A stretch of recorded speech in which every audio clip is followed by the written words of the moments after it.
السلام عليكم، كنتمنى تكونوا كاملين بخير وعلى خير وبصحة جيدة. مرحبا بكم معايا في فيديو جديد ووصفة جديدة اللي كنشارك معكم كل عام. كنقول لكم رمضان مبارك سعيد، لا يدخلوا علينا وعليكم بالصحة والسلامة يا ربي. من بين التحضيرات ديال رمضان اللي هي سلو. اليوم غادي نشارك معكم الطريقة ديال سلو مقوم بدون اضافات. كنتمنى الوصفة ديال اليوم تنال الاعجاب ديالكم، وندوزو مباشرة باش نتعرفوا على المقادير وطريقة التحضير. بالنسبة للمقادير، عندي 2 كيلو ديال الدقيق اللي محمر، يعني حمرته غير في الفران، في لاطه ديال الفران، ومن بعد غربلته كيف ما كتشوفوا. هذا هو اللون، يعني كنحصلوا على واحد اللون ذهبي. عندي 2 كيلو ديال اللوز. بالنسبه للوز اللي فسختو وقليتو، خليت شويه صحيح وشويه يعني هرمشتو. عندي 2 كيلو ديال الكاوكاو اللي حتى هو محمر في الفران ومحيد ليه القشره ومهرمش. عندي الزنجلان، 2 كيلو د الزنجلان اللي منقي ومغسول ومنقي ومحمر، يعني شويه كان طحنته هرمشته وشويه خليته هكاك صاين. عندي معلقه ونص ديال القرفه. عندي ربعه ديال السكر كلاصي اللي خديت شويه من السكر كلاصي وطحنت معاه شويه ديال المسكه. عندي حبه حلاوه والنافع، 2 معالق كبار من كل حاجه. طبيعه الحال كيكونوا منقيين قبل ومسخنين في المقله باش يتطحنوا، وطحنتهم وغربلتهم. عندي الكوزه وعندي قبيصه ديال الملح، وعندي الزيت اللي قليت فيها اللوز، هي اللي غادي نخلط بها السلو ديالي اولا الزميطه كيف ما كنقولوا لها حنا في مكناس.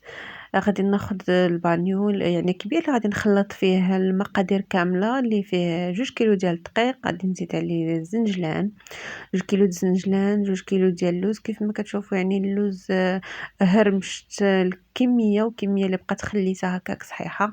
عندي 2 كيلو ديال الكاوكاو اللي محمره في الفران ومحيد لها القشور ديالها ومهرمشه. عندي 4 ديال السكر كلاصي مع شويه ديال المسكه حره. عندي 2 معالق كبار ديال النافع اللي مطحون ومغربل. 2 معالق كبار ديال حبة حلاوة اللي حتى هي مطحونة ومغربلة. عندي معلقة ونص ديال القرفة. يعني بالنسبة لهاد المقادير يعني كيجي سلو مقوم، يعني ما فيش كسرت ديال الدقيق كيف ما لاحظتوا. عندي نفس الكمية ديال اللوز والزنجر والكاوكاو هي اللي درت ديال الدقيق، يعني 2 كيلو من كل حاجة. ضفت قبيصة ديال الملح، وغادي ناخذ هنايا تقريبا واحد نص كوزة، هي اللي غادي نحك هكايا في الحكاكة رقيقة، يعني نص كوزة كافيين لهاد المقادير كاملين. كيجي سلو مقوم كيف ما قلت لكم، كيجي لذيذ بزاف.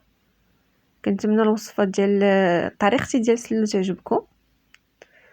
بالنسبه يعني التخلاط، كل واحد كيفاش كيبغي يجمع سلو. كاين اللي كيجمعو بالزبده، كاين اللي كيجمعو بزيت العود. انا كل عام كنجمعو بالزيت اللي كنقلي فيها اللوز. وغادي نبدا نخلط المقادير هكا كامله قبل ما نضيف الزيت. كنحاول نخلط المكونات كاملين على هذا الشكل، ومن بعد غادي نضيف الزيت.